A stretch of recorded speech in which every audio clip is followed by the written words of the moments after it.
Hey, Deke here, doing the weekly LA Kings video. This episode is your Los Angeles Kings and the Ewok zombie babies. The Ewokalypse. The Ewokalypse is upon us because the Ewok King, he started to awake this week. Yes, you saw it. I saw it.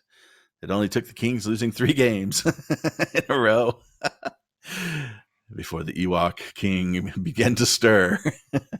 And did he? Then he started reaching out of his cocoon, and he started speaking. His first predatory victim was Adrian Kempe.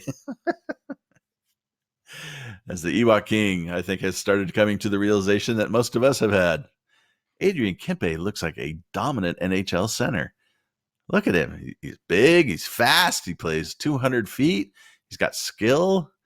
My God, this kid's going to dominate the NHL. And then a few games go past and you realize, no, he's not. He looks good, but there's just no production. And I think we saw the Ewok King, of course, Todd McLellan, have that realization this week. We saw Mr. Kempe drop to the 4th line. To make matters worse for Adrian, he, of course, took a puck in the face and ended up getting stitches and right in an area where it didn't look like it was going to be very comfortable. And then, of course, that was followed up the next night. Well, not the next night, but 2 nights later when they played Buffalo. And the Ewok King started to stretch. He was looking for his bone hammer that he could pound on the lectern with. Now, there seems to be some confusion about exactly who he was going after because he didn't actually name names. I've read a couple of reports, people saying that he was going after Kovalchuk. That is actually not true. So what he was talking about was there was one line who gave up 2 goals because they made the same mistake. And that line was very clearly Wagner, Dom, Amadio, and Kovalchuk. But it wasn't Kovalchuk who made the mistakes. It was Wagner. And so when the Ewok King was talking about, you scored 10, 11, 12, 15 goals last year. You think you're going to score 25 but give up 30 this year. That's not going to happen. He was talking about Wagner, not about Kovalchuk. I know. Anything goes wrong with the Kings, we immediately default to it being Kovalchuk's fault. But on this occasion, it was very clearly Wagner's fault. You can go back and watch replays. This Wagner's just completely off skating. I don't know what the hell he was doing, but he did it twice. And so, he was popular on the bench. Now, of course, then Kovalchuk did get into the crosshairs of, the Ewok King when he was commenting about, we've got a guy who scored 400 plus goals. We're paying him a pretty penny. He's got to sink that shot from the slot. And I'm sure Kovalchuk would agree with him, to be quite honest. So anyways, that was what that was all about. Now, to be honest, that was pretty mild Ewok King. That was Ewok King before he's had his, his 5-hour energy drinks and methamphetamine. So look for him to go into full Ewok King eruption mode here, probably in another 3 or 4 weeks. If you really want to see him in his prime, again, you can go to YouTube and look him up. I think it's like Todd McLellan Meltdown or Todd McLellan Oiler Press Conference Rage or something like that. They're very funny. He does not hold back. So I think at this point we can say Timeshare Todd is gone and Ewok King Todd is here. Now, what about the Kings overall? Well, they've played 7 games so far. They're 2-5, and usually you want to wait till about 10 games to start drawing any conclusions. But I think this is pretty much the team that a lot of people thought we were going to have. On the positive side, most people expected there to be better structure, with better coaches, and that the team would play harder, and that's pretty much what we've gotten. Now, the veterans in particular seem to abandon the structure at odd times, so I wouldn't say we're actually playing it, but there are, certain periods when we do, and they can look pretty solid when they do. But it's kind of ironic because the few kids that are actually playing seem to be better at the structure than the vets. But nonetheless, it's positive. And the Kings are playing hard. Even when they've been blown out, they've come out and made the effort. It's just, they have some deficiencies. And that's, a lot better than last year. I mean, if you're honest, I'll be honest. Parts of last year, I would literally watch the first 5 minutes of the game, and you could tell right away they were just mailing it in. There was just some games where it was obvious that nobody gave a crap, and There's always a bad sign when the game started, and Brown is having a gin and tonic on the bench, and Kopitar is on his third coffin nail. But this year they're putting in the effort. What about the negatives? Again, pretty much what we expected. They don't have enough talent. They just don't. The forward lines. Once you get past the Kopitar line, it's kind of hope and a prayer.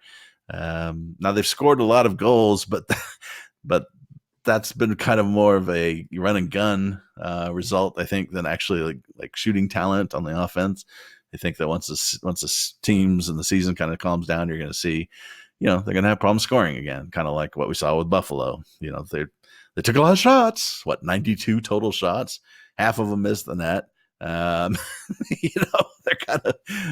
We're just not a team full of snipers. I mean, we just haven't been in a long time, unfortunately. Now, the hope is that they're coming with players like Turcotte and Kaliev and Fagemo. I don't know how you pronounce his name. And you bring up Grunstrom and these kinds of guys who can actually score, and that'll be nice, and that'll cure a lot of that problem. But now, there's just you'd like to think that Carter and Toffoli would score, but neither of them looks, like they're going to be all that productive. Now they both look better. Well, I think Carter looks better, but his shot is it's just awful. I don't know what happened to Carter. I get the whole leg injury. I understand that, but Carter looks a lot quicker than he did last year. He looks like he's healthier, but his shot it's just gone. And I say this as a Flyers fan who loved him when he came to the Kings. But if you remember Carter was kind of the classic sniper. He would come ripping down the right hand side of the ice, get into the defensive zone, maybe 20 feet away from net, and he would start popping those shots into the upper far corner over the goalie's shoulder. And he would score maybe 1 every 5, 1 every 6. And if he didn't score, you would get these big rebounds that would cause chaos in the defensive zone. And, he looks like he's got a good bit of that speed back, but the shot is just, he either doesn't take it or it's on the ice and easily stopped. And it's just, I don't know what happened to him. Now we're only 7 games in. Maybe he rediscovers it at some point. Maybe it's a confidence issue. Who knows? It'd be great if he started scoring, because then we could trade him. But right now it's just not looking very productive. Toffoli looks to me pretty much exactly like he looked last year. A lot of chances, a lot of opportunities, and the guy's just not finishing. I mean, he's got 2 goals in 7 games, which isn't bad. But contract year, you're thinking he's going to have a lot more, and 7 games, you're just not seeing it. Brown to me looks like Brown. Kopitar looks like Kopitar to me. I'm positive. I thought he looked better this week, even though they were losing. I thought he was better in the defensive zone. He had been giving up some bad defensive turnovers in the previous weeks. It'd be interesting if they took him off of the power play, just because, when the puck goes around the power play, it tends to just come to a grinding halt when it gets to him. I mean, you know how this works. The Kings come into the offensive zone. The puck is shot around, the bottom boards, let's say. Brown gets it. He gets it, tips it back to Kopitar. Kopitar holds it. He holds it. He holds it. He passes to Doughty. Doughty passes back to Kopitar. And he holds it. He holds it. You can almost predict it. Kopitar, one-timer. I have no idea, if he knows what that is. If I was the Ewok King, I would move Kopitar to Ovi's position on the power play. And then I would tell him, I will ship you down to Ontario if you do not shoot. Every time the puck comes to you, I don't want you to think. I don't want you to do anything. I want you to immediately shoot the puck. Because Kopitar's got a nice shot. And, maybe that way you could force him to actually shoot. And we would see, some more productivity out of him. But I swear to God, the puck just dies on the power play when it gets to him. But again, obviously he's our best player by a good margin. And then, the rest of the forwards, veterans, you kind of get what you get with, Clifford and Lewis. And then on defense, kind of a middling group of defenders. Doughty's kind of interesting. Personally, I thought he's looked pretty solid this year, but there was an article in The Athletic, and JR, John Rosen, of course, was also talking about the numbers show that he's been actually pretty poor. And so that was kind of a surprise. But again, we're only 7 games in. Let's see how that plays out. Number 3, kids aren't all right. Now, this is my major bitch for the evening, and it's justified. Kings are doing it again. They apparently are completely confused by what a rebuild is. Why are we not playing more prospects? Literally, think about the forward line. I know you're going to be thinking, oh, we are. No, we're not. No, we're not. If you take our forwards right now, we have one new player, Lazat, the Mosquito. Okay, and it tells you something about the fact that he's playing 2C, just how thin our center lines is. Lazat is, I like Lazat. He's doing a great job. I got no complaints about him, but he's a bottom six forward. I mean, let's be honest, on a good team. And he's our 2C, and that's it, unless you want to count Amadio. And if you're going to count Amadio, that's fine. So that would give us 2, but we've subtracted Grundstrom from it. And we've got all these old guys. Why are players like Lewis on this team? And I don't have any problem with Lewis as a player, but he's in a contract year. We're not going to re-sign him. If we do re-sign him, which would be insane, he's not going to be here when the team becomes good. We need to be bringing prospects up. We need to be cycling them through, giving them a taste of the NHL. So you should bring Kupari up. Is Kupari ready to play in the NHL? God, no. But you bring him up, you put him on the fourth line, you give him protected minutes, and you let him play for a week or two and get experience, and then you send him back to the AHL, and now he knows. Now he's played in some real NHL games, and he knows, okay, I need to work on speed or my strength or my face-offs, whatever it is. And we should be doing the same thing with the defense. Mikey Anderson, bring him up, let him play a couple games so he can get a feel for it, like Bjorn Foote did. Bjorn Foote has a much better idea now about what it's like to play in the NHL in real regular season games. Jared Anderson-Dolan, somebody explained to me why he is not on the NHL team. Grundstrom should be up. These veterans should be getting moved out the door as soon as possible, or they should be getting sat down. But we need to have these guys coming up. Lewis, people are going to say, well, you need to hold off on trades. No, you don't. You can make trades right now. And Lewis shouldn't be here now. He should have been traded at the draft. And you know what we would have gotten for him? 3rd, 4th round pick. And you know what we would get for him if we traded him now? 3rd, 4th round pick. And you know what we're going to get for him if we wait till February to the trade deadline to trade him? 3rd, 4th round pick. I mean, the idea that we're waiting for the 24th of February is, I understand it conceptually, but we should be trying to move people earlier because I don't think these veterans are going to build up value before then. I mean, the only two that I look at that I think have any chance of building up value would be Carter or Toffoli. And that's only if both of them start scoring more. And, well, in Carter's case, scoring at all. Because then maybe you can move them. So, we keep them on the lineup. But Lewis, I would move. I just don't see any advantage to him. If you look at other teams that are rebuilding, like you looked at what the Rangers did, you look at what Detroit is doing, they're doing it the right way, which they're bringing up a bunch of their prospects, they're cycling them through like I talked about. And then they have a few veterans to help, guide them along and teach them how to play in the league. That's the way you do it. I mean, you look at the Detroit Red Wings, Bertuzzi, the Greek guy, Mantha, Larkin, those guys came up. They were awful. Not because they don't have talent. They were awful because they were playing against, 8, 10-year veterans in the NHL who took them to school, which is going to happen to anybody you bring up. So why aren't we doing that now so the kids can get kind of a feel for it? Because if you look at Detroit, if you actually go watch a Red Wing team, a Red Wing game, those forwards are damn good and they're productive and everything else. The problem the Red Wings have is they have no depth. They don't have enough prospects coming up, and their defensive core is just scary horrible. They have Mike Green is like a one pairing defenseman at this point in his career, which should tell you everything. Jonathan, oh God, what's that guy? The tall guy who was just horrible even when he was young. Just really bad defense. And so they don't have enough depth. Well, the Kings should be bringing up these guys. Let's get them some experience. If we play all the veterans, maybe we get 80, 85 points. If we bring up the young kids and let's assume they make horrible mistakes, we get 70, 75 points. What's the difference?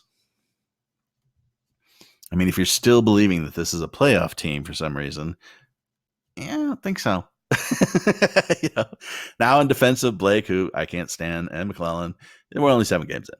So maybe they give it 15 to 20 games and realize it's a lost season, and they make the changes at that point. So they'll give them some breathing room. But still, it's very frustrating to see this team and realize right now there is literally only one new player in our starting lineup, and that's Lazat.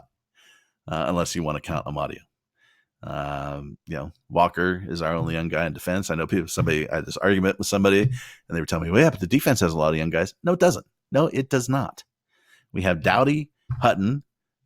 Do you think Hutton's the future? Do you consider Hutton a prospect? This was a guy who was a free agent right up to the right up to the beginning of regular season. Nobody signed him. Now I think he's played fairly well, but is he a guy you're counting on as a key to the future? Have some doubts. And our second pairing, Martinez, Walker. But now we have Ryan playing. He's not exactly the future either. And we have Forbert coming back at some point. Hopefully he's not seeing the same back doctor as Velarde. Those aren't young guys. Let's get Mikey Anderson up. Let's bring some of these guys up. Again, just rotate him. And now I'm not suggesting they come up and they play the whole season or anything like that. Let's do like Bjornfoot. Bring Bjornfoot up. He played 4 or 5 games, whatever it was. Grunstrom. Let's get these guys up and get them in there playing. And, let's actually start the rebuild so that when Turcotte and Kaliev and these kids do come along, we've already got some young guys that are established and understand the game, and we can just keep building on that. So, end of rant. Now, finally, to rub it in. Yes, this will be your Halloween horror story. Did you see what happened in New Jersey today? Or maybe it was yesterday. Nico signed his second contract. He got a lot more money than I thought. 7 years, I think $50 million. And Nico, of course, was the first overall pick in his draft year. I wonder who was the 11th pick that year. Some guy picked by the Kings. Hasn't played a single game for them. I'm laughing, but I'm crying inside. What a different world it would be if Gabe had been healthy, huh? That gaping black hole at our 2C position would be filled by the Italian Stallion. Oh, Jesus. Just awful. So, anyways, it is Friday, October 18th. Have yourself a good weekend. Good weekend. Thank God the medication's working. Have yourself a good weekend. Dig out.